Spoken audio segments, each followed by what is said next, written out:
My name is Rowan. I'm Jordan. And welcome back to, my channel, not our channel. Welcome back to my channel. And today we're going to be talking about episode 3 of Falcon and the Winter Soldier.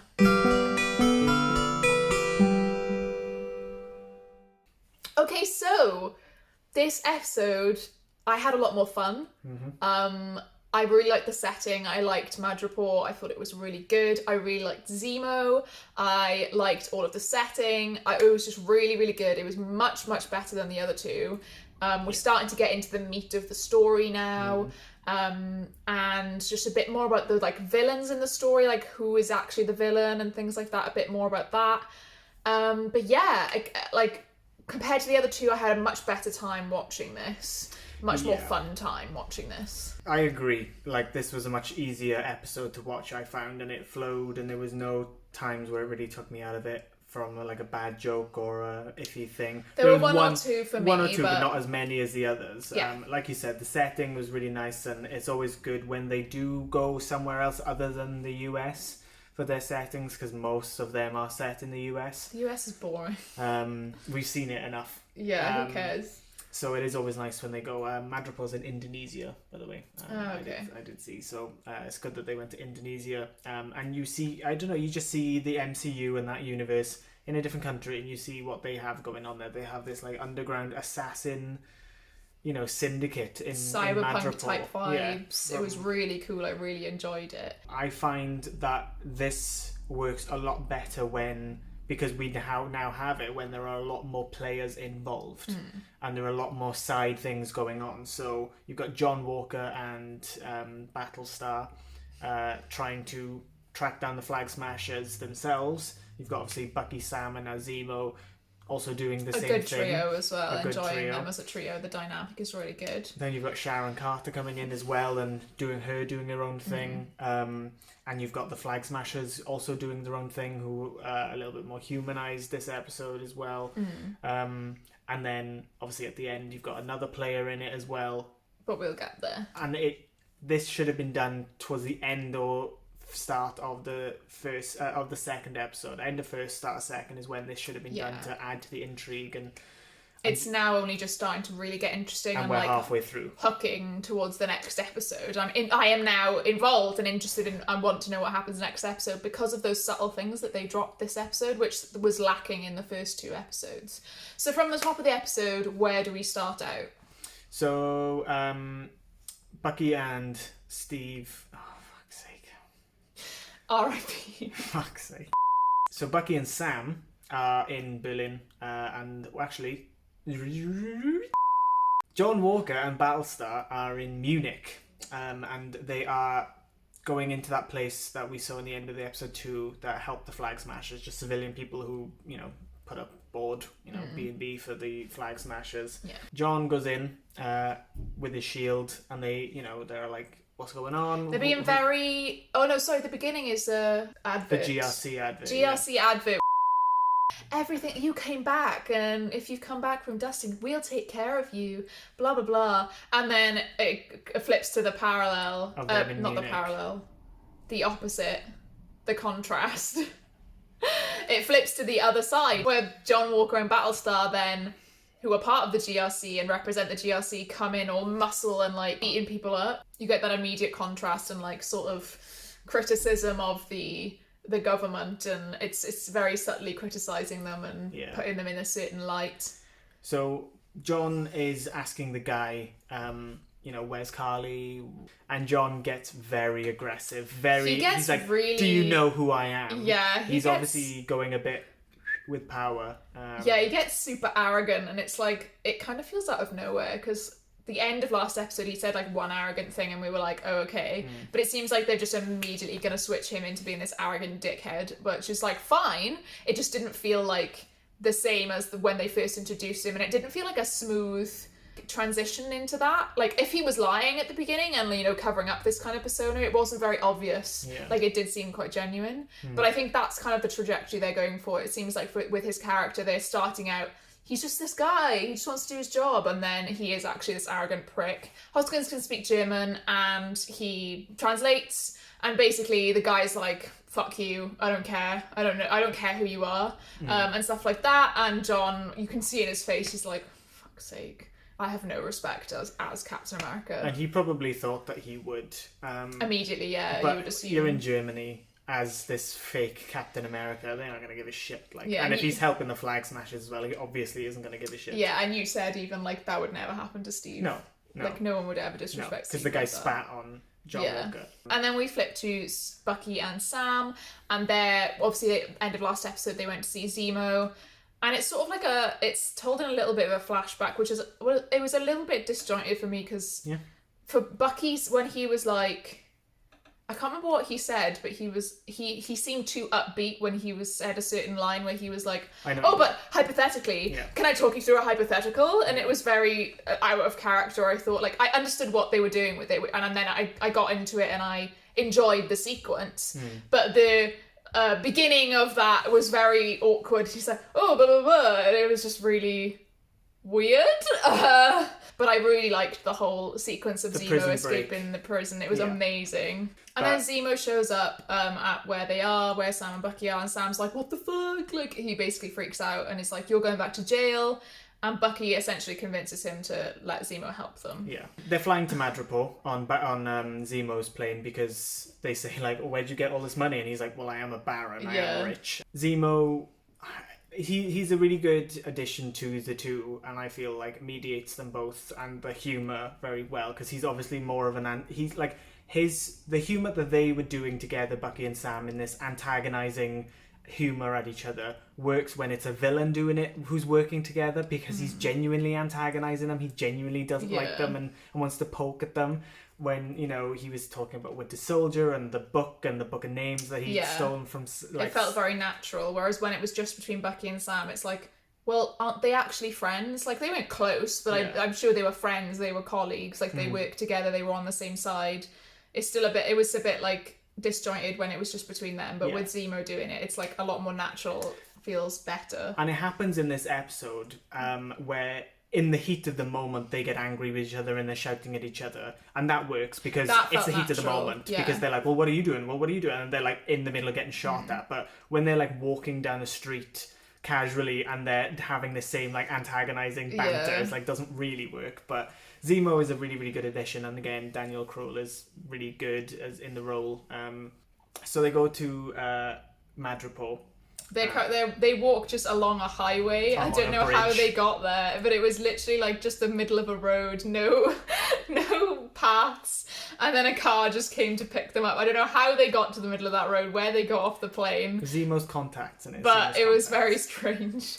But they got in the car, well, you know, they're playing parts because Zemo is trying to get them into this essentially underground, illegal kind of area. Yeah, he said there's a high city, or the high town, which is like the skyscrapers and stuff, and low town is where they're going. And Sam is having to play the part of the Smiling Tiger, which is just an African gangster, I guess. But he's the only one who has to really play a character, because Zemo gets to play himself, and Bucky gets to play just mindless Winter Soldier. Sam, bless him, has to fucking drink a snake gut thing when they get there. Like, they're like the usual. He's like, he's trying not to speak, he's nodding. And they just fucking get out a snake and gut it right in front of him. And you can see he's like, what the fuck? But it was quite funny seeing Sam trying to play that part. Yeah. And I really enjoyed the bit where essentially Zemo has to show his hand and show a power play in order to get a meeting with Selby, who is in charge of, I guess, some of the stuff in the area. Because we know, we hear, and you see in the background there's spray paint saying the power broker is always watching. So we assume that the power broker is some, bigger person than this person Selby. And he has to show this kind of power play to get a meeting with her. And he acts as if, Bucky is Winter Soldier and does the whole, Winter Soldier attack and things like that. And then Bucky just slips back into, fucking beating people up. You can see Sam at several points wants to slip character, and Zemo's like, stop. Stay in character, or we will get killed here. There was a slight thing as well. There was a woman filming him attack those people in the bar, which I definitely will come up. Yeah, I spotted it straight away. Later on as well. It might come up with his, pardon. Yeah. Because it's noticing him not be, like, he's back in the...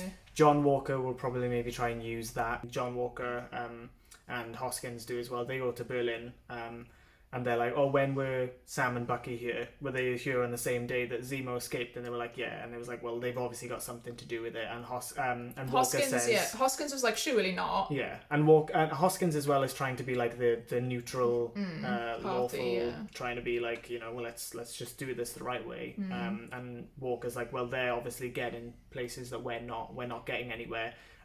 Surely they don't care about how we do it, it's just if we do it. About the government. Yeah. And you can see clearly Walker getting frustrated and getting more and more kind of off the rails, and he wants to do his job and he wants to be praised for it, and he's not doing his job, he's not doing very well or got any leads. So they're just going to go off book as well. But that is the last time we see those two, which is one of the threads that I thought is interesting to pick up in the future. They left a lot of threads in this episode, which I was excited for and glad that they did leave.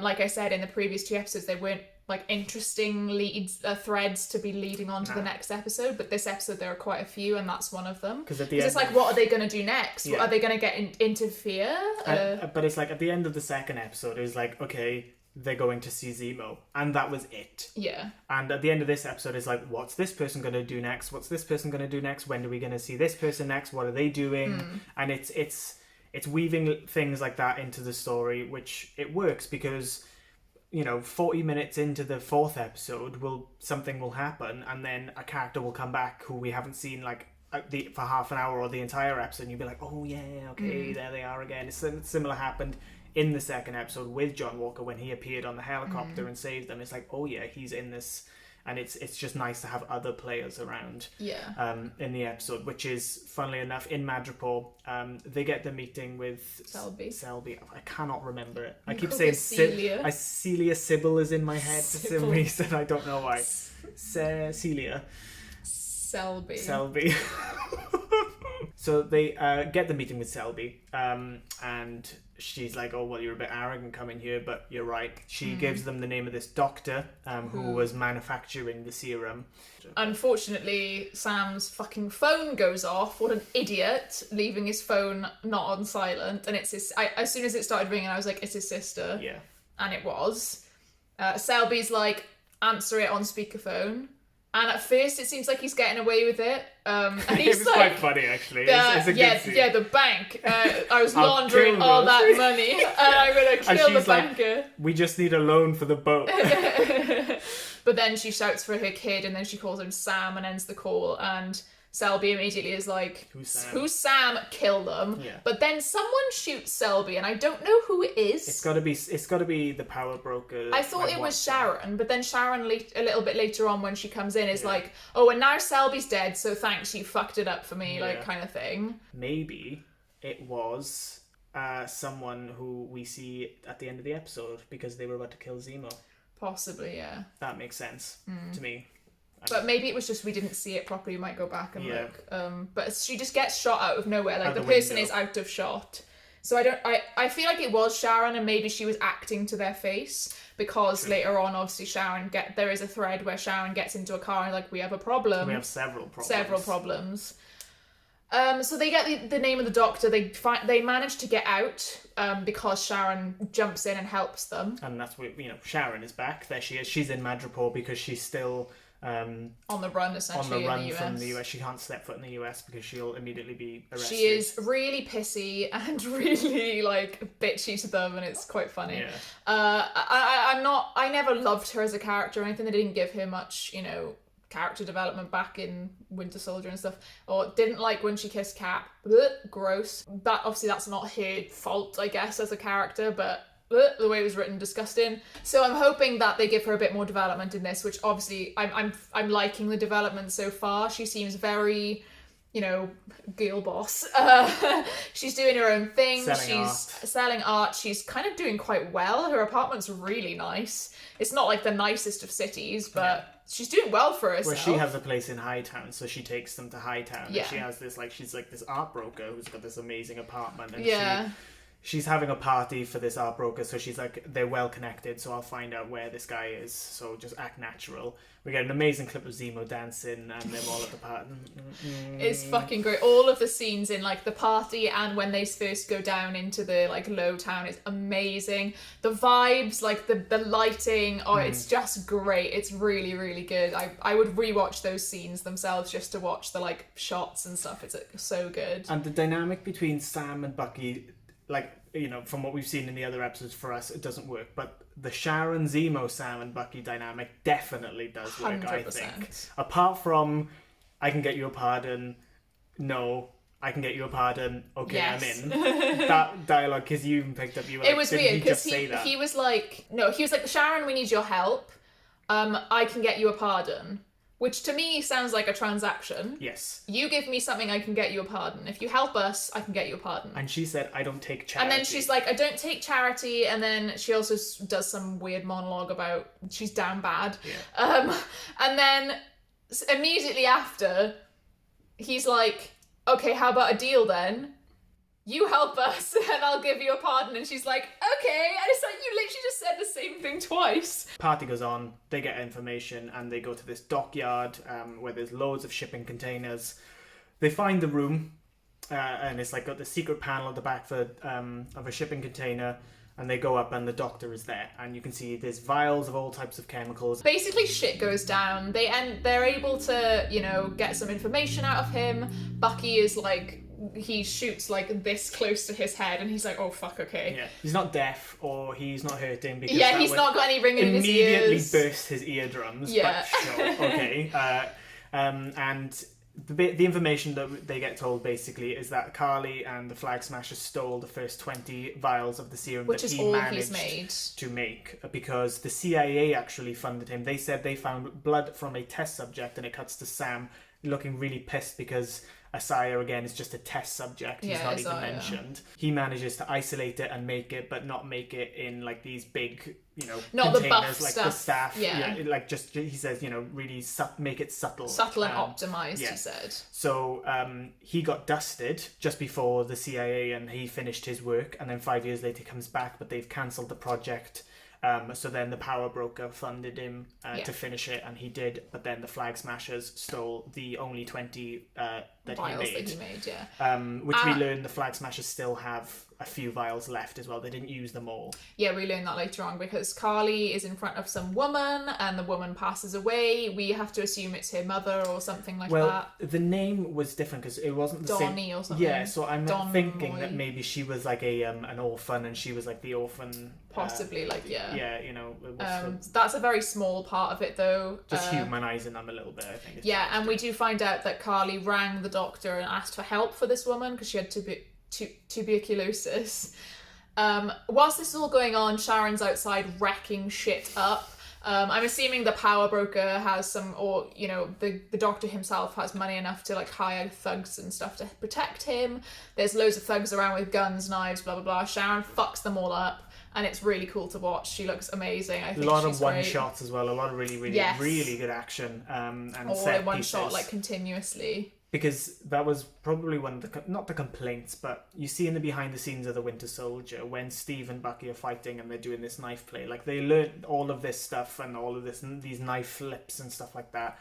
And they did end up using quite a lot of cuts in the final product. When, if you're doing that stuff, as long as you can do some smart camera work and you know, train your actors and give them enough time, you can do these really satisfying one shots, and it just makes you feel in the moment more. I kind of holding your breath, like, oh my god. Yeah, you're watching it all and you're like, oh man, it hasn't cut yet, you know?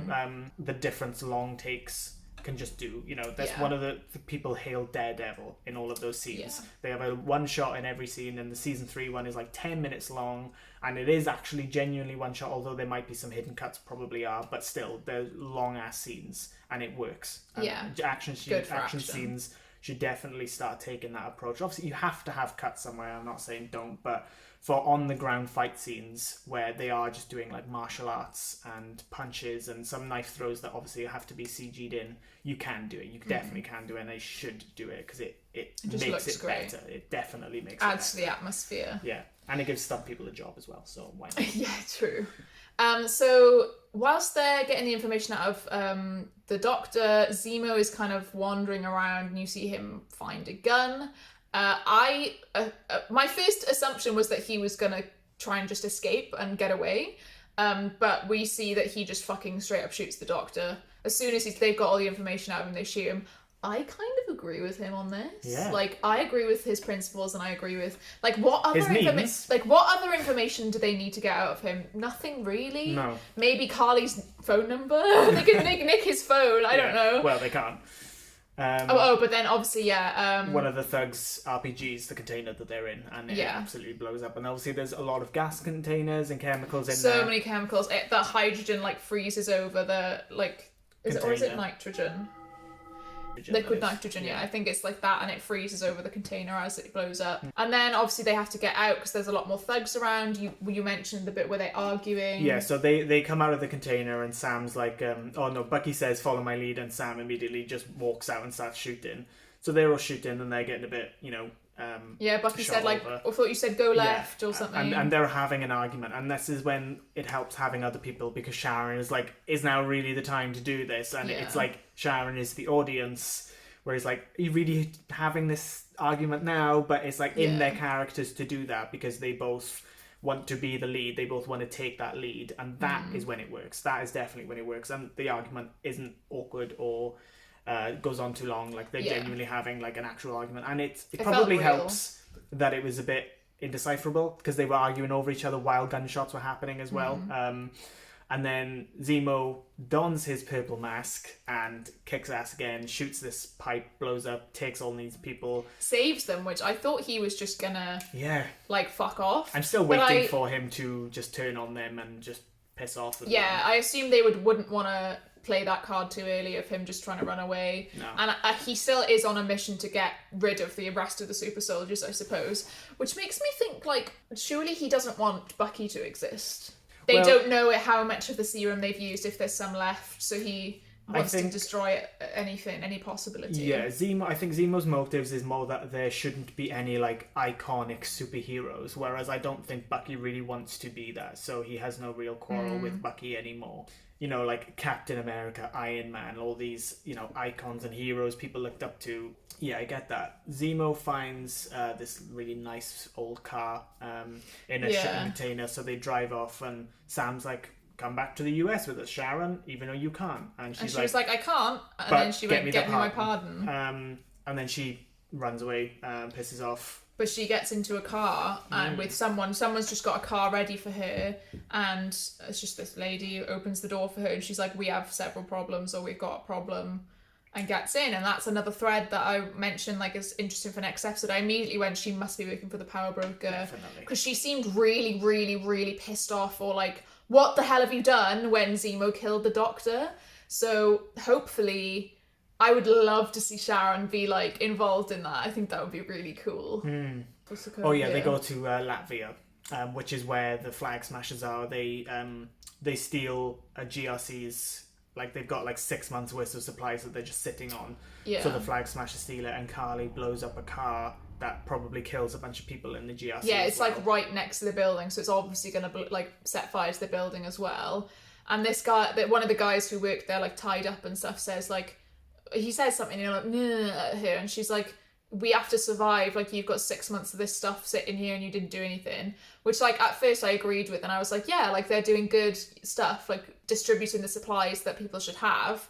And then the guy that she's with is like, oh, are we not taking this car? And she's like, no, and they both get in a car, and then the other car blows up, and the guy's like, there were people in there, and she's like, they won't listen any other way. Yeah. Which I obviously don't agree with. And it doesn't seem I don't know, maybe it's one of those cases where the Flag Smashers and Carly being the leader, or supposed leader, it seems is getting a bit jaded that they're not helping, so she's taking matters into her own hands, where the Flag Smashers genuinely just want to bring medicine and supplies to people. Yeah. Earlier on in the episode, though, as well, there's a scene where she's talking to the other guy, and I don't really care. She's like, oh, I wanted to be a teacher and blah, blah, blah. It's I don't really care about that. It's almost trying to humanise them and get us to sympathise with them, but I didn't really care. And she mentions, the person who died, Don something, I can't remember the name. Corleone. Yeah. When they're in Latvia, Zemo takes them to the Sokovian Memorial. Zemo and Sam are going in, and Bucky's like, "Oh, I'm just going to take a walk. Let me know when you're done." And they're like, "Okay." Bucky finds this weird bead on the ground, and when we first saw this, we were like, "Oh." But Bucky picks it up and he's like, He walks across the street to the street corner, and there's another one. So he's like, "Okay." So he's walking around Latvia. How do you know where the second one was? You can't see these things like far away. And he goes into the street corner, and he says something He's like, "You dropped something." Yeah. And he's looking around and nothing, and the music starts coming up, and then he turns around and there's somebody from the Dora Milaje from Wakanda there, and she says, "We want Zemo." Yeah, I've come for Zemo. Which completely makes sense. I didn't even think of that. And it's good that Sam even mentioned it in this episode as some exposition, as just like this happened. You think the Wakandans are just going to forgive him, or not? He blew up the UN and killed T'Chaka. T'Chaka, yeah. They're not going to forgive that ever. Nah. So that was a really nice touch, and again adding another player into it, and he's like, okay, so where are the Wakandans going to come into this now, and how are they, like, is he going to strike a deal with Bucky where they're going to say keep helping him, but at the end make sure you hand him over to us, and maybe he doesn't and he helps him, and the Wakandans get annoyed, and the Wakandans come in as a player as well then, as well as Sharon, as well as John Walker, as well as Bucky and Sam, and this big culmination should end up with the Power Broker as well, who's that, and the Flag Smashers as well. This is what it should be. It's heading towards a good climax, I think. But I don't think it's good that the Falcon and the Winter Soldier can't be held up by the Falcon and the Winter Soldier. I don't think the show would still stand on its own with just Bucky and Sam in it. Like, it's more of an ensemble. It's more of like a mini Avengers kind of type like Civil War TV show. Yeah, like Agents of S.H.I.E.L.D. or like... Yeah. There's several players that are the only reason it's good. Yeah. Whereas WandaVision, majority of it, you just had Wanda and Vision. And they held the show up. They completely delivered on what even though obviously you had people on the outside like Monica and, Darcy and stuff, which was so amazing. But I feel like you still could have had just Wanda and Vision. They were side characters. Yeah. Wanda and Vision were the main characters. Yeah. Whereas it feels like everyone's got a job in this, this bigger thing. And obviously you do have side characters like, I don't know, like Hoskins, I'd probably say is a side character. But the main players, you've got Sam, Bucky, Sharon, Zemo, you've got John Walker now, you've got Carly from the Flag Smashers in there as well. Yeah. So there's definitely a lot of players, and I am really, really interested. Hopefully maybe a bigger face from Black Panther will show up in this. Maybe Shuri, maybe Okoye, someone bigger from the Dora Milaje, I don't know. But I really did enjoy this episode, and I am, again, intrigued to see where it all goes. There's a lot of threads to pick up that may not all be picked up in the next episode, but I'm still excited for them to be picked up. Really good episode especially compared to the first two. Lots of intrigue, lots of like a bit more mystery thrown in, so don't know what's happening next with each character. And overall, like a good episode, strong middle episode, and I am excited for next week now. Anyway, thank you for joining us. We've been talking for a long time about this episode, but we are excited finally in this series. Thank you for joining us, and we will see you again next week for episode 4. Bye.